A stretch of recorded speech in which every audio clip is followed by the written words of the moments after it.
We're now learning more about how prosecutors have been working with an oil company behind a controversial pipeline in an effort to receive compensation for aggressively going after protesters of said pipeline. So the pipeline in question is the Line 3 pipeline, which runs through northern Minnesota. It did in fact face opposition from indigenous-led water protectors. And now, thanks to The Intercept and to the Huffington Post, we have information pertaining to new documents that show that the company behind the pipeline, Enbridge, was moving to coordinate with the prosecutors in terms of responding to these protesters in some of the most aggressive ways. For example, as The Intercept reports, defense attorneys pointed to examples like felony theft charges for protesters who chained themselves to equipment and felony aiding attempted suicide for those who crawled into sections of non-functional pipe. So their civil disobedience wasn't just met with extreme policing, it was met with prosecutors who have decided to charge them with the most extreme charges, which I would argue do not in any way even apply to what they were doing while they were demonstrating. Now, in addition to these aggressive legal tactics, there are now new questions surrounding the relationship of the prosecutors to this oil company, Enbridge. As The Intercept writes, documents published by the Partnership for Civil Justice Fund's Center for Protest Law and Litigation, which is representing pipeline opponents, show that Hubbard County, Minnesota attorney Jonathan Frieden sought reimbursement from the Enbridge funded state escrow account to pursue charges against the corporation's opponents. The requests luckily were denied, but the fact that they were asking for compensation to prosecute these demonstrators is a huge problem. Frieden, for instance, attempted to bill $12,207.14 to a special account set up by the state of Minnesota to allow Enbridge to pay for law enforcement and public safety expenses affiliated with pipeline construction. Frieden was asking Enbridge to pay for the labor of Assistant County Attorney Anna Emmerling and 3 support staff for processing approximately 400 cases associated with construction of the Enbridge Line 3 pipeline. And just to give you some snippets of their exchange, so the prosecutor had written to Enbridge, hours are due to multiple arrests / citations / complaints and prosecution for public safety related costs for maintaining the peace in and around the construction site, the county attorney stated in his invoice. Frieden wrote in an email that the Center for Protest Law and Litigation obtained through a public records request, quote, "I'm wondering if that might be charged in the future, given the significant amount of resources my office will be expending over the next 6 months in the prosecution of criminal acts associated with Line 3. How about this? How about don't prosecute them, especially with these trumped up charges that don't apply to the civil disobedience that the protesters were involved in. Now, Rick Hart responded. He's the account manager for the Enbridge funded escrow account. He wrote back saying prosecution expenses are not allowable reimbursements or reimbursable expenses for the Line 3 public safety escrow account. And Frieden, the prosecutor, didn't like that. He responded in a pretty salty way, saying, quote, "I look forward to hearing why the multiple late nights and overtime hours by my staff to change the individuals endangering or charge the individuals endangering the public don't qualify under public safety. I assume the cost to arrest them is covered, just not to prosecute them." How does that make any sense under the language you provided below? Okay, so right wing, where are you at? I mean, this is as significant an abridgment of freedom of speech, freedom to assemble as you could find. And how about just freedom? They're charging them with a felony that can give them 5 to 10 years for voicing their political opinion. 5 to 10 years of robbing them of their freedom and their liberty because they dared to oppose big business and big government combined. The right wing should be furious about this.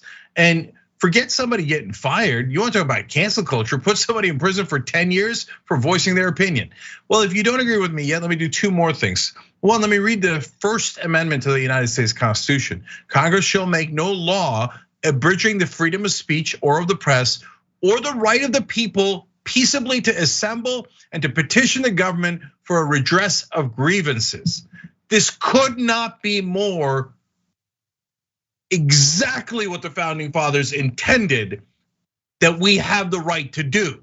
And now, and historically in America, when you do civil disobedience, you chain yourself to a restaurant, or you in the civil rights days, you do go into an all-white restaurant and you sit down, etc. That was charged as a misdemeanor because it's obvious that you're doing it peaceably and you're doing a redress of grievances and you're acting in a constitutional way. Now they're saying the corporations are tired of your rights. So if you do that, they'll throw away the key, lock you up and throw away the key, and they're paying for the prosecution.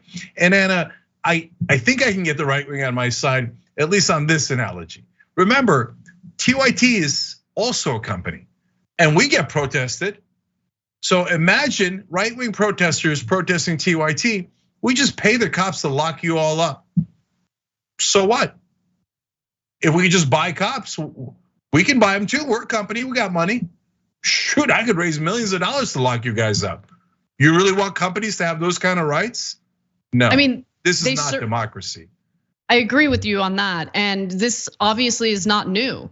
I mean, when you think about the massive financial donation that was given to the NYPD as Occupy Wall Street was gathering in Zuccotti Park in New York, I mean, it tells you everything you need to know. I mean, the public police departments across the country, the prosecutors, the very people who are supposed to be protecting and serving us, show us over and over again that they are more interested in protecting private property and doing what's necessary to protect the greed and corruption that we see in this country that's carried out by these corporations. I mean, there's so many examples of it.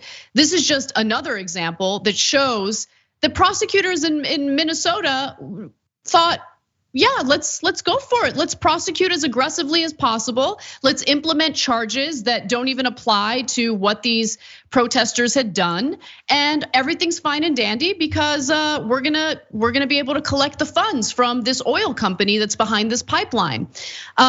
The fact that the prosecutor brought these charges believing the prosecutions were going to be funded by the Enbridge Corporation and oil company raises real issues as to the due process rights of defendants, said Maya Verheyden Hillard. She's the director of the Center for Protest Law and Litigation and an attorney representing opponents of the pipeline. And I couldn't say it better myself. I'm glad that there are lawyers fighting for the protesters here because what's happening is absolutely disgusting. And I'm going to add one last detail to the Zuccotti Park example that you gave. And a lot of people might not know this. It was a small story, although it should have been a large one. During Occupy Wall Street, police tracked the protests literally in a bunker in Wall Street with Wall Street private investigators. So it was the bankers working with the cops to track American protesters. Now, right wing, you complain about the global elites all the time. Well, the NYPD works for the global elites. They're literally in the same room trying to make sure that Americans, left wing or right wing, don't have rights to protest corporate rule. So understand when you got Republican leaders telling you, oh no, big business is great. They're your friends. You should deregulate them and make sure they don't pay any taxes at all. You shouldn't have any cops looking out to protect you on Wall Street. No cops on Wall Street. Understand that they think you're suckers and they're using you for their own corporate interests. Thanks for watching The Young Turks, really appreciate it. Another way to show support is through YouTube memberships. You'll get to interact with us more. There's live chat emojis, badges. You've got emojis of me, Anna, John, JR, so those are super fun. But you also get playback of our exclusive member-only shows and specials right after they air. So all of that, all you gotta do is click that join button right underneath the video. Thank you.